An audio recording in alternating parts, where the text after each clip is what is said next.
트럼프가 콜로라도에서 대통령 선거 후보에서 등록해서 추방이 되었습니다.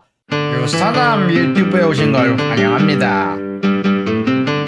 자, 안녕하십니까. 이번 주는 생각보다 대통령 선거 관련해서 충격적인 소식들이 좀 있었죠. 자, 하나씩 알아보도록 합시다. 자, 일단은요. 자, 원래는 사실 트럼프 대통령이 이번 주 관련해서 나온 뉴스만 한 4-5가지 되는데요. 그런 것들 관련해서 많은 분들이 걱정하시는 트럼프 대통령이 선거에 등록 못하는 거 아니냐라고 하는 부분들과, 그리고 트럼프 대통령이 저지른 죄에 관련해서도 사실 이 모든 부분들을 여러분들하고 한번 이야기를 나눠볼까 하는데요. 자, 일단 트럼프 대통령 같은 경우는요, 재판을 받는 이유들이 여러 가지가 있지만 그중 가장 큰 것은 2020년 대선에 불복하며 2021년 1월 6일 의사당 난입 사태 관련해서 트럼프의 내란 선동 혐의를 인정해서 그의 대선 경선 출마 금지를 판결한 건데요. 자, 그렇다면 1월 6일 난입 사태가 무슨 사건이냐? 자, 일단 이날 바이든 대통령은 원래 대선 승리를 공식적으로 인증하기 위해서 트럼프하고 바이든 대통령하고 2021년에 대선에서 붙었죠. 자, 거기에서 바이든 대통령이 승리를 하게 되면서 이걸 인증하기 위해서 합동회의를 진행하고 있었는데, 이날 트럼프는 바로 워싱턴 DC 바깥에서 열린 대규모 집회에서 연설을 하면서 그의 지지자들에게 우리는 저거에 굴복해서는 안 된다, 우리는 투쟁해야 된다, 부정선거를 맞서 싸워야 된다라고 얘기를 하면서 이 투쟁이란 부분들에 관련해서 촉구를 했고요. 실질적으로 이 트럼프의 연설 이후에 일부 지지자들이 미국 의사당 건물로 향했습니다. 자, 일단 이들은 경찰의 저항을 뚫어버리고 의사당 건물에 실질적으로 침입을 했고요. 이 과정에서 폭력과 충돌이 발생을 했었죠. 의원들과 부통령 마이크 펜스 같은 경우는 긴급 대피를 하게 되면서 실질적으로 마이크 펜스 같은 경우는 여기에 대해서 인터뷰하기를 나는 이 퍽도들에게 잡혀서 구타당할 뻔했다라고 언급을 하기도 했었는데요. 이 사태로 인해서 사실 5명이 사망하고 100여 명이 부상을 입는 사태를 나왔습니다. 자, 애슐리 바빗 같은 경우는요, 의사당 내에서 경찰의 총격으로 사망을 했고요. 브라이언 시크닉 같은 경우는 의사당 경찰관으로 사실상 사태 후에 스트레스로 인한 외상후 사망을 보였고요. 그리고 케빈 그리슨과 벤자민 필립스 같은 경우는요, 지병이 스트레스로 도져서 사망을 했다라고 얘기가 나왔고요. 로지타 보일랜드 같은 경우는 이 난입 사태에서 사람들한테 짓밟혀서 사망하게 됐다는 소식이 전달이 되기도 했고요. 부상자 숫자는 사실 정확하게 알 수는 없는데 대략적으로 140여 명에 해당하는 경찰관이 부상을 입었다라고 보도가 되기도 했었는데요. 자, 일단은 가장 중요한 건 결국 이 미국 민주주의의 상징인 의사당이 침해가 되고 민주적인 절차에 관해서, 투표에 관해서 방해받는 초유의 사태가 발생이 됐다라고 얘기를 할 수 있을 것 같은데요.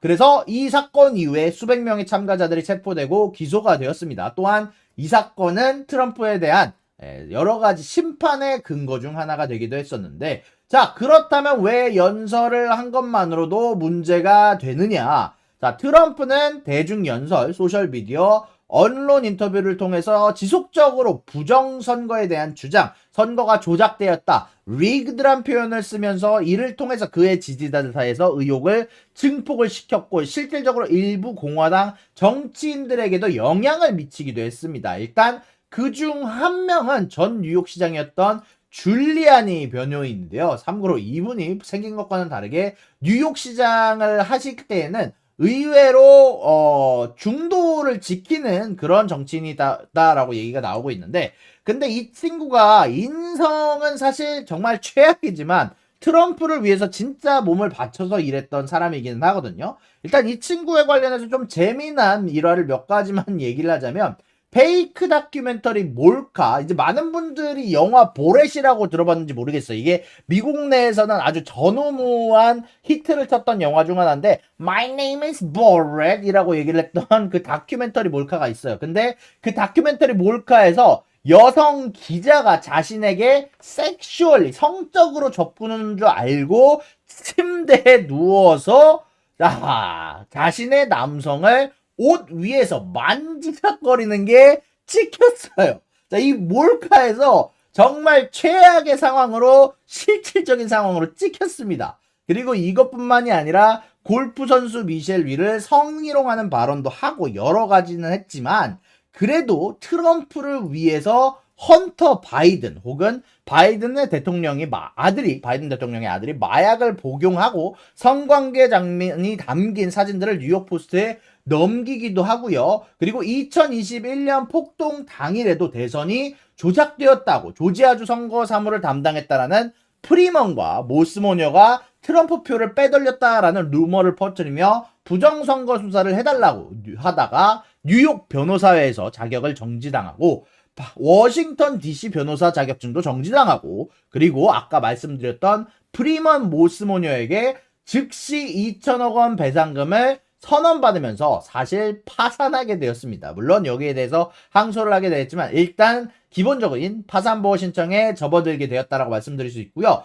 야, 이거 2천억 원 말도 안 되는 수치 아니냐라고 얘기들 많이 하실 텐데 근데 이게 프리덤 모스모녀가요. 참고로 이 선거가 조작되었다라는 의혹이 나오고 나서 사실상 살해 협박이나 나가서 구타를 당하는 등 여러 가지 안 좋은 일들이 사실 이 사건으로 인해서 겪었다라고 해요. 그러다 보니까 자신들의 이름과 얼굴을 바꿀 수 없는 이 프리먼 모스모녀에게 사실상 2천억 원을 배상하다 하라라는 판결이 떨어졌다라고 말씀드릴 수 있을 것 같은데요. 그리고 여기까지만 접어들면 참 나쁘지 않은 아주 운 나쁜 사람인데 마지막에는 트럼프에게 해고당하면서 토사구팽을 엔딩을 맞았던 인물인데 뭐 문제는 이런 식으로 언론 플레이를 위해서 트럼프가 이런 이런 여론을 만들기 위해서 협박한 녹음이 사실 저번 주에 유출이 된 겁니다.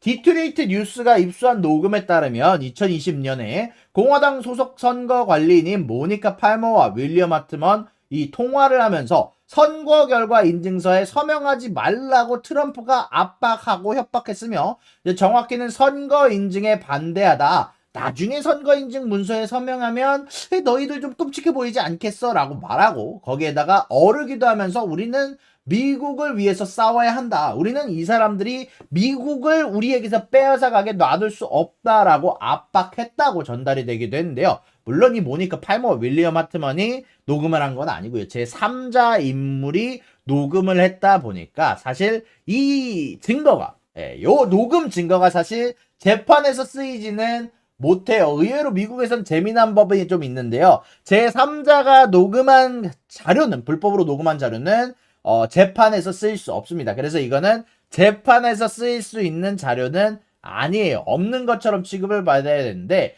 자 일단 이런 모든 것들이 중요한 이유는 그 당시 대통령이었던 트럼프가 바이든의 승리를 저지하기 위해서 직접 미시간주 공화당과 당직자들과 이제 개입했음을 보여주는 것인데요. 이 직접적인 증명이 된다면 실질적인 헌법 14조 사망에 따라서 폭동 반란에 가담한 자는 공직자에 출마할 수 없다라는 법안에 해당될 수 있다라는 건데 근데 이게 좀 웃긴 상황인 게 자 여러분들 이 법안을 잘 보셨다면 눈치채실 수도 있는데 자 이 법안에 사실 공직이 규정되어 있는 거는 상하원 의원과 선거인단은 포함이 되어 있는데 의외로 대통령을 직접 언급하지는 않아서 해석이 분분해지고 있습니다. 자, 공직자의 범위에서 가장 강력한 사람은 제외된다라는 게 사실 이 공직자란 범위에서 벗어날 수가 없다라고 말하는 이제 법의학자가 있으면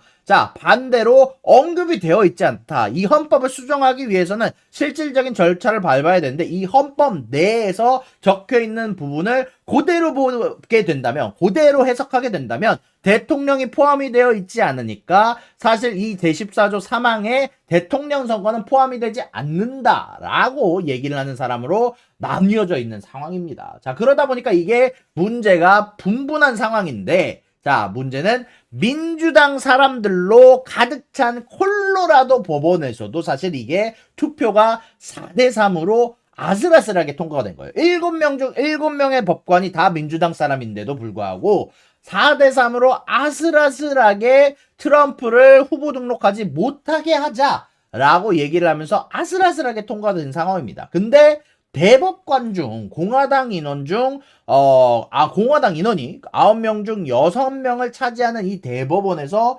실질적으로 통과가 될 수 있을까요? 일단 솔직하게 말해서 저는 안 될 것이라고 보는데, 실질적으로 이 문제를 빠르게 해결하기 위해서는 패스트 트랙이라는 걸 신설을 해야 됩니다. 자, 이게 문제가 되는 게 뭐냐면, 내년부터 경선이 시작이 되는데 재판이 사실 늦어질 수밖에 없죠. 트럼프가 계속해서 나는 이거 좀 시간 좀 뒤로 밀어줘 하고 뭐 항소하고 하다 보면 그 시간이 어영부영 지나가면 3월 5일이 지나서 이미 대선 후보가 등록이 된 이후로 재판이 밀릴 수가 있단 말이에요. 그래서 이런 부분들을 방지하기 위해서 검사가 패스트트랙이란 거를 신청을 했는데요. 이게 대법원에서 거절이 됐습니다. 자, 그러다 보니까 이 소송이 진행되는 기간이 사실상 콜로라도 경선이 진행되는 3월 5일 이후로 넘어갈 가능성이 굉장히 높아지면서 트럼프는 결국 투표 용지에 이름을 올릴 가능성이 높다라고 볼 수 있을 것 같습니다. 자, 근데 문제가요. 이게 뭐냐면 지금 트럼프가 사실상 공화당 지지율을 모두 가져가고 있는 상황이라 대안이 없는 것도 사실이고요. 결국 트럼프 대통령이 나가지 못한다면 바이든 대통령을 이길 가능성이 굉장히 떨어진다라고 말씀드릴 수 있는 상황에서, 자, 지속적으로 공화당이 대법관들을 약간 지배하듯이 사실 공화당 인물들이 민주당 인물들의 2배에 가까운 상황이죠. 자, 그러다 보니까 실질적으로 트럼프 대통령은 선거에 등록할 수 있을 거다라고 예측이 되는 상황이다라고 얘기가 될 수 있고요. 그리고 사실 바이든 대통령도 트럼프에게 여러분들 미국 내에서 지지율이 밀리는 상황입니다. 이게 제가 지금 보여드리고 있는 웹사이트가 뭐냐면 이게 프리딕티드라고 해서 도박사들이 거는 확률을 보여주는 사이트예요. 그런데 여기에서 도널드 트럼프 대통령이 바이든 대통령을 약 1%가량 이기고 있는 상황으로 가고 있다 보니까 사실 미국의 정치 상황은 난장판으로, 진짜 흙탕물로 누가 이길지 모르는 상황으로 가고 있는 것 같습니다. 자, 이제 진짜 선거가 코앞에 다가와 있고 각자 대통령마다 정치 방식, 세금, 테마주, 유동성 공급, 이 모든 것들이 다르다 보니까 여러분들에게 굉장히 중요한 투자처가 달라질 수가 있다 보니까 이런 이야기들을 한번 여러분들을 위해 가져와 봤고요. 여러분들이 생각하는 다음 대통령이 누군지도 이제 채팅창과 코멘트로 남겨주시길 바라면서 제 주말 라이브 트럼프 관련된 부분은 여기서 마쳐보도록 하겠습니다. 자, 구독과 좋아요는 사랑입니다, 여러분. 유사남의 구독과 좋아요를 눌러주세요. 그리고 여기 있는 비디오도 여러분들을 위해 준비한 거니까 여러분들이 항상 살펴봐 주시면 감사하겠습니다.